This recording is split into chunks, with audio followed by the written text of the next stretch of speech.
Bonsoir Madame Tondelier. Hier soir sur ce plateau, vous appeliez Emmanuel Macron à consulter largement les partis de gauche avant de faire son choix. Visiblement, ça n'a pas été le cas. Que dites-vous au Premier ministre Sébastien Lecornu ce soir ?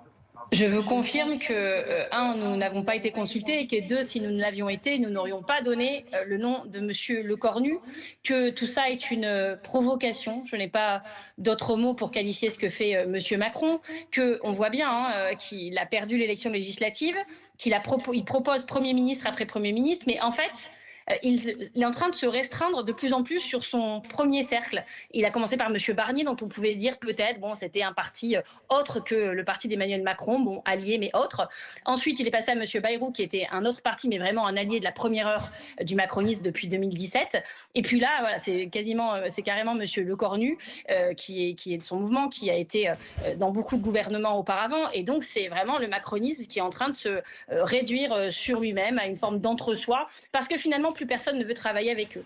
Et donc là, le premier geste ce soir, c'est la nomination de M. Lecornu, mais vous allez voir que cette provocation va continuer, parce que j'imagine qu'on va apprendre dans les prochaines heures, dans les prochains jours, que M. Retailleau reste ministre de l'Intérieur, que M. Lombard reste au budget, que sûrement M. Darmanin reste à la justice, et ça va être comme ça, de jour en jour. C'est un non-respect total des Français qui ne sont pas respectés sur le plan social, qui ne sont pas respectés sur le plan de l'environnement et qui maintenant ne sont pas respectés sur le plan démocratique pour la troisième fois, encore une fois, en un an.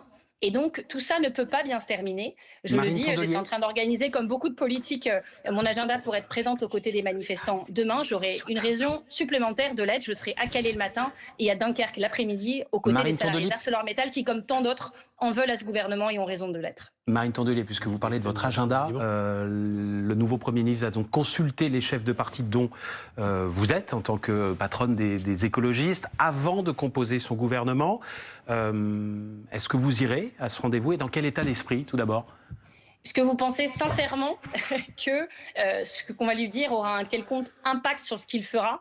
J'ai de fortes raisons d'en douter. Voyez-vous, je ne suis pas d'un naturel naïf. Après, il y a un exercice républicain, qui est celui d'aller rencontrer les premiers ministres nouvellement nommés. La seule fois où nous n'avons pas rencontré un premier ministre, c'était la semaine dernière, M. Bayrou, parce qu'on savait qu'il ne le serait plus pour très longtemps. Donc on n'a pas raison d'a priori rejeter les rendez-vous institutionnels. Mais je peux vous dire que si on y va, ça va être en des termes extrêmement cash. Et pour ce qui est des autres questions que vous auriez à me poser, j'ai dans quelques minutes une réunion d'urgence du Conseil politique des écologistes, donc avec la direction du mouvement, les parlementaires, les maires des grandes villes. Et je pense que tout le monde doit être aussi de bonne humeur que moi, aussi agacé, aussi exaspéré. Et vraiment, on commence à se demander à quoi tout cela sert, à quoi cela sert de manifester, de voter. Et je comprends les Français qui ce soir se disent ça, mais je veux leur dire aussi une chose, on ne va pas les laisser tomber. On est plus déterminés que jamais.